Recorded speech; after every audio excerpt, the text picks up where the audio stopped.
What is going on, everyone? Pasquale here from McClunky Gaming, here for Neutral Ground Gaming to talk about this new store in Astoria, New York's first ever event, which was their Legend of the Force pre-release sealed box event.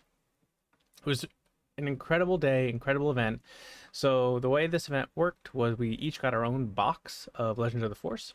We cracked open all the packs and we built our best 50 card sealed deck, and then played a best of 3. We played 4 rounds, and then what happened was the top 8 put those decks aside. Everyone got 3 packs and we drafted for the top 8, and then that was 3 more rounds there, top 8, top 4 finals. Yeah, that's how that works. So it was really cool. The space is in Astoria in New York City in Queens, right by a train stop.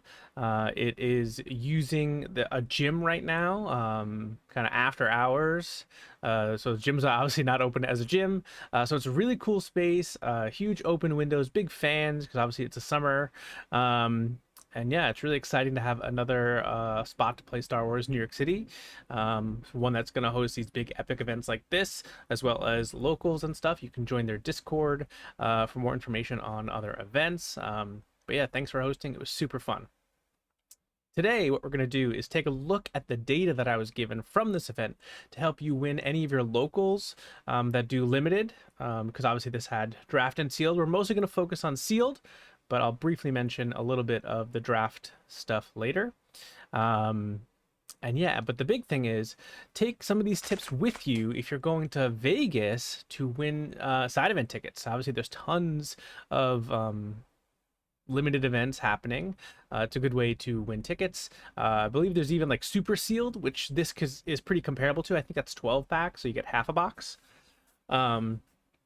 But still, these are things to look out for. All right, so we had 17 players, therefore we cracked. That's all I had that number. But let's take a look. 17 times 24 is 408 packs. So essentially, one can assume basically every single card was pulled, right? Every single leader was pulled. This is what the field looked like. So we had 17 players. We had 5 players on Mother Talzin red, 4 players on Obi-Wan blue, 1 Talzin yellow, 1 Obi yellow, 1 Rey blue, 1 Kylo red, Avar Kriss blue, Cal Kestis red, Kanan Jarrus red, and even a Darth Revan blue. That's a lot of leaders to be represented, which is super exciting. People, opened their packs and felt different things were viable, which is really cool. Obviously, we have the 2 big winners here. I'm going to move myself. I'll be down here for most of this. As Talzin and Obi, right? Talzin had a couple more players than Obi-Wan. Not super surprising. These are extremely powerful leaders in the game, especially in constructed, but also in limited. Both 5 deploy leaders. Talzin a 3/7 that gives -1/-1 on attack, so essentially a 4/8 in a lot of situations when she's attacking units. So the likes of which we haven't seen since Boba Fett. Obi-Wan Kenobi. We love experience tokens on units, especially free ones. So on attack, you get to give another unit an experience token. And then his other side as well uses the Force to do it, so it's essentially free. It's cost an action, and in this setting, a lot of times you're just attacking with the Force unit to get the Force, so not a huge investment. But Force units are at a premium in constructed, but also obviously in limited.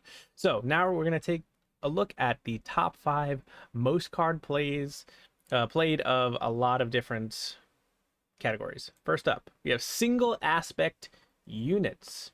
Top 5 single aspect units played. So, no surprise, I think. There's obviously, you can see there's a lot of blue in these leaders if we go back. Talzin's blue. Obi-Wan was paired with blue. Obi-Wan blue here paired with yellow. It paired with blue. Obi-Wan's green. Rey paired with blue. Kylo Ren is blue. Avar Kriss paired with blue. Kanan Jarrus is blue, and Darth Revan was paired with blue. So a lot of blue. So keep that in mind as you're making your own limited decks. Top 5 single aspect units. Secret of Sage coming in at 34. No surprise there. Going to be a beast in constructed as well. 2/2 shielded, we know, is a fantastic turn one play in so many decks. It's been that way since the beginning of the game with Crafty Smuggler, onto set 2 with L337, and now we have one that's a force unit in Vigilance. Maybe a little surprising actually is second, which is Churrit. I only say somewhat because it is an uncommon. So that appeared in as 21 copies throughout the field. So huge presence. If you've played against this card, and I assume a lot of you have because it is a constructed staple right now in a lot of decks, it is so annoying, especially in limited, when you have that force token, because you have to get that 7 kind of 7 attack off to clear it in one go, or have removal that deals 5 damage, of which in limited there's very little. So he's such a beast in this format, but especially in constructed as well. Then we have Jedi in hiding. There were a fair amount of Talzin red and other red pairing decks. That is a 3-cost 3/3. When defeated, use the force. Your opponent discards a card, but again, just a decent force enabler. It comes in hidden, so they can't kill it right away. And then in a lot of those green Obi-Wan decks, you saw Taranactech, which is the 5/5 that gets ambush if your opponent controls a force unit, of which they probably will in this format. So huge removal, and then a lot of things to kind of get and guarantee the force, slow your opponent down. These are your top 5 single aspect cards in the game for this huge box event. Again, I think this is interesting data because we had access to like everything, right? At least one copy for the most part probably could have been in your deck, and this is what people chose. Top 5 villainy units. Mother Talzin was the most represented, so these are your top 5 villainy units. At number 1, we had Talzin's Assassin, 16 copies in the event. Supremacy Tie SF 13, Old Daka 10, Purge Trooper 9, and Karis 8. Again, not super surprising given the skew towards Talzin, but still just a powerful ability in constructed as well. Use the force, given a -3/-3 on a 4/4 body on 4, very powerful. Tie SF 3/3 Sentinel in space. There's not a lot of space units in this set, so having just a well-statted Sentinel puts pressure on your opponent to have to deal with it, but also locks up the arena for a little bit, because a lot of the early drops are like 1/3 and 1/4, and so it takes some time to get through if your opponent started in space. Old Daka, pretty good card, obviously. It's a 6/6 on 5, so it's Poe Dameron stats. So if anything, it's probably just a big beater most of the time, but can reset some of your Karis's and Talzin's Assassin. And obviously, I assume a lot of that was paired together because you have those both on the list. Purge Trooper is the aggression villainy unit, 4/2 for 3, and it gets to deal 2 damage to a force unit when played. So that obviously is going to help a lot of those Talzin reds finish off some of the Karises and pop secret if they shields, or just kill them if you're able to do that already. So pretty strong 3-drop, and then Karis, obviously a 2/4 incredible turn 1 play. When defeated, give a unit -2/-2 for the force token. Nothing super surprising here, but a lot of meta cards you're going to see as well. Karis, Talzin Assassin, Supremacy ISF, and even maybe some Old Daka. Then we're going to move on to your heroism units. We had the Internet Warrior at 14, or the Itinerant Warrior, most played. Then you have Loth Wolf at 12, the Jedi Counselor 11, Gungan Warrior 10 copies, and the Paladin Training Corvette at 9. Again, nothing too surprising here. I think Itinerant Warrior is such a powerful 4/4 shielded unit that gets to heal 3 for the force token.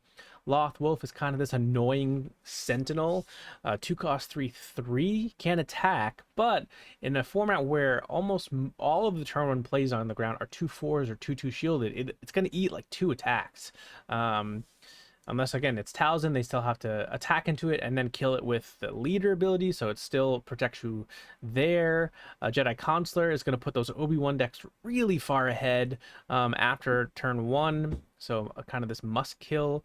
The Gungan Warrior is super powerful, 3/2 shielded, restore 1, super good on the second turn of the game.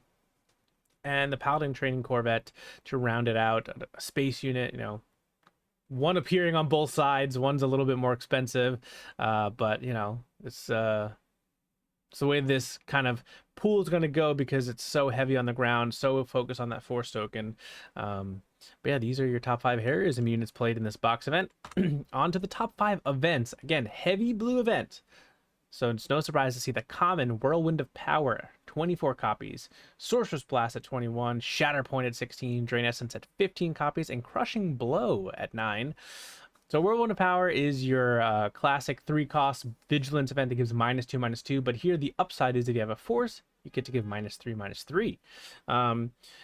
Removal is kind of at a premium in Limited always, but especially in this event where there's these kind of well-statted units, and it's hard to get them off the field sometimes, especially stuff like Churret.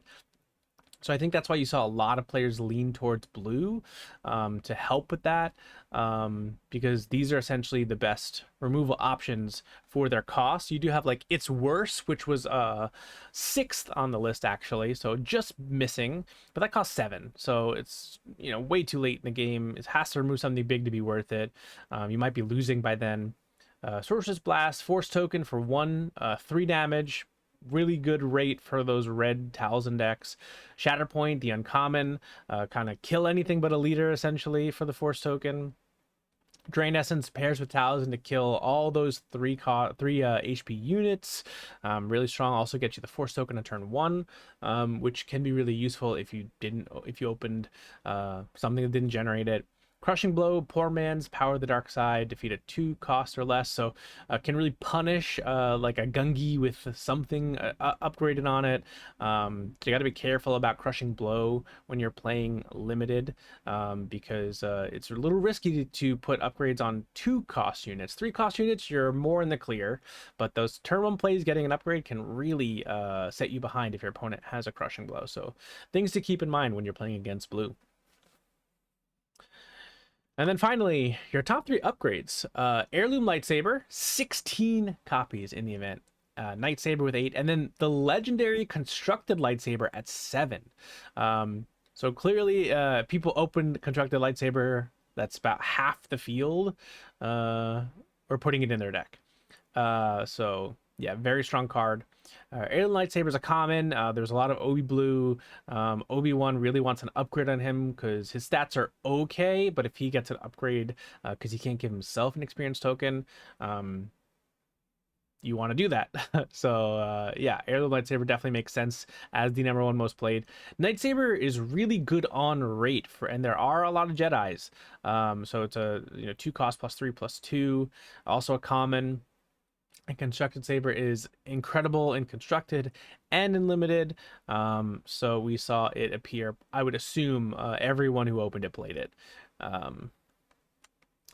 Then we went to our top 8. So top 8, Mother Talzin reigned supreme. 3 reds made it and 1 yellow, so that's almost all of them making top 8. Then 2 of your Obi-Wan blue players, Kylo Ren red and the Kanan Jarrus red, also snuck in. But this was the end of the event for the decks that we crafted with our box. So pretty impressive for Talzin to convert 4 top 8s in this event, but also maybe not the most surprising. It is your classic 5 cost 3/7 Force leader like Quinlan. Very, very, very powerful with this on attack kind of removal effect that's very strong as well. Also helps save damage, so against some more aggro decks, she saves you damage and can even kill some of those aggressive like 4/1 creatures. So yeah, she pulled it out. But the undefeated was me. Surprise. I played Talzin yellow actually, with kind of an interesting list because I opened double Vader in my box, which was kind of nuts, but only 1 Sheen Flurry, so he was a little slow throughout the day. You'll also notice I didn't open a single Karis. My like turn 1 plays were really mediocre. I had to play 3 Gifted Urchins to kind of get me there into like a decent spot to get the Force early. So yeah, that was really tough. The first couple turns for me were, well, the first turn specifically was hard because of either opening Aura Sing, which is strong but doesn't get me the force, or just these kind of weaker units. If I'd lost the die roll, I was in a little bit of trouble with stuff like Night Sister Warrior, um, or having to open. I played 3 Padawan Starfighter, not ideal, but if that's what I got, I wasn't able to get the full play set of Drain Essence as well. But then from there out, my deck felt really strong in the mid game with triple Shinhati, a Nil Marauder to push some damage after that. Nameless Terror, very strong in this format. When played, you get to exhaust a force unit, and then on attack, remove the force trait from all of your opponent's units so they can't get the force token back. Really, really good. I also was able to get triple Whirlwind of Power and 3 turrets, which kind of, I would say, carried me to victory, having 3 arguably of like the best uncommons in the game in this format, which is Chirrut and Shinhati. I also opened a one constructed lightsaber and 2 corrupted saber, hoping to slap those on my leader when she deployed. Dooku didn't really get played too much, but it was a decent option for some aggressive pushes because it is hidden. Talzin's Assassin and Shatterpoint as, again, those 4-cost removal options was really nice. I think the Will of the Force, I don't think I ever played it. Balin was, again, very strong in this format because you get to reset a unit of your opponent, so it's like 5/5 good body, hidden so they can't attack into it. And then for the force token, you get to exhaust something that costs essentially less than it. So anything from the previous turns, your opponent gets to, you would bounce from your opponent, and then they can replay it for free, but obviously it comes into play exhausted. A couple Odakas as well, just as a big beater. Sometimes comboed with Talzin's Assassin or Night Sister Warrior. You notice I didn't open any Karis, which felt really bad. But I did have the double Vader, the double priestesses of the Force, and the Sun. I would say that top end is really strong in this format. Especially the Sun was super impressive. Turns that gifted urchin that maybe your opponent doesn't really want to deal with because it's a 1/4 into a threat now. It's a 3/4 when the Sun's in play and you have the Force. I'd also say those 5-cost events, Liberated of Darkness, right? Maybe? I can't really read. It's still blurry and I forget the name. And the Tragedy of Plagueis really also carried me to victory. Basically a change of heart, and you can't kill my guy by attacking it, and you have to lose a guy. So, while one helps me close out the game with some of the top end, the other one steals my opponent's top end to win the game. So I was really thrilled with how Talzin Yellow performed. I beat 2 Talzin Reds throughout the day. I beat an Obi-Wan Blue, I believe, and I beat something else. I cannot remember. It was too long ago. Yeah, probably. I don't think I played any of the weird stuff. I didn't play Avar, I didn't play Cal, didn't play Revan. It was probably another Talzin, honestly. Probably beat up on all the red ones. Oh no, it was Obi Yellow. So I beat the only Obi Yellow and Obi Blue, and then 2 Talzin Reds to take it. I only dropped 1 game in this sealed portion, which was 2 a Talzin Red. Everything else was pretty swift 2-0, I'd say. So this was the event, and then from there we drafted. And I'll leave this up here because, again, these are some tips that you can take with you to the Galactics, which is crazy. It is next weekend already. So hopefully some of this insight on what to look out for when you're drafting and in your sealed pods that you open can help you take down some of that and get some of those incredible prizes and cool play mats and all those promos. So yeah, we drafted for top 8. We're trying to get everyone's information on like the first in each pack, what they picked. Their first pick was what we were looking for. I can only tell you mine because I don't have the rest of that data. But what's interesting is my leaders were Snoke, Kit Fisto and like Ahsoka or something that I was never gonna play if I could help it.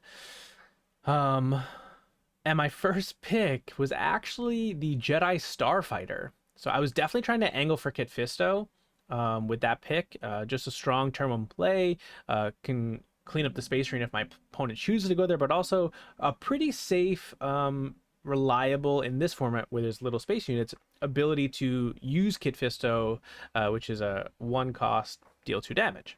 However, I slowly realized I wasn't being passed a lot of Jedis.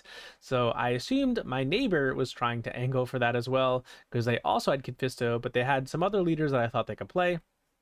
So after about 2 picks of heroism units, I immediately switched to Snoke Red was my goal. So I took a lot of aggression upgrades. I ended up drafting Battle Fury as my next pack one pick one, which is the 2 cost +3/+3 on attack, discard a card from your hand. I ended up with 2 of those. I ended up with a lot of solid green villainy because I think I ended up being the only one going for Snoke.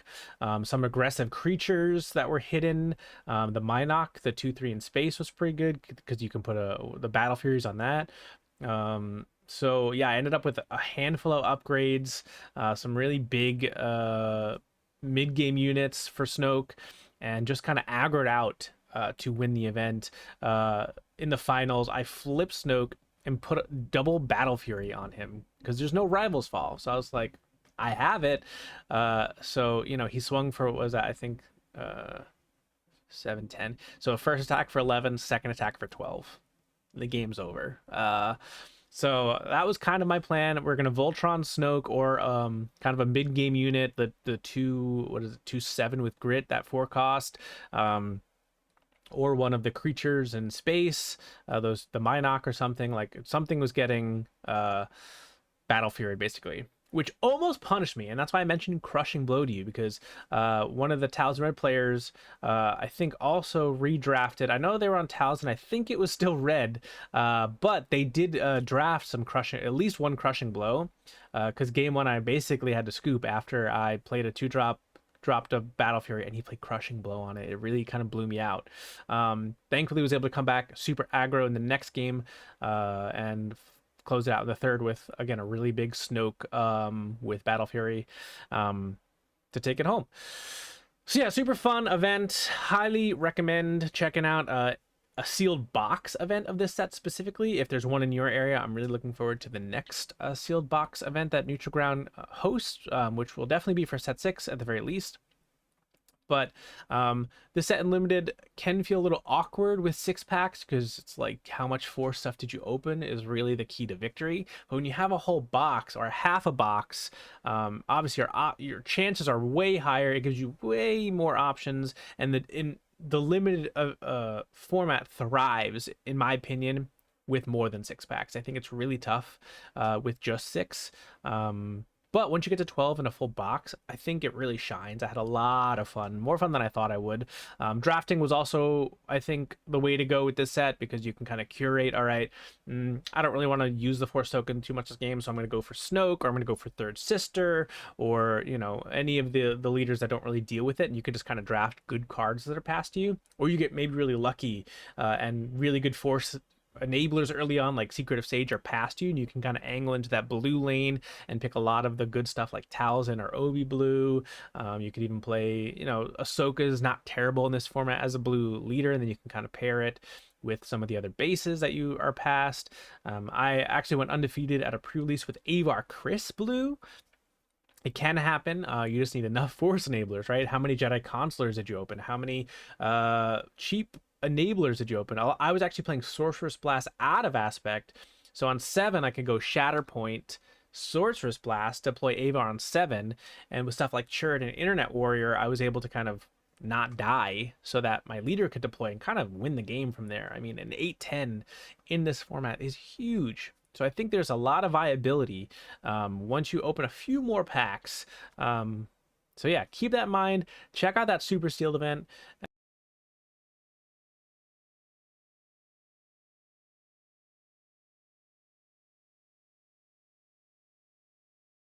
Hopefully I'll see you there on day 2.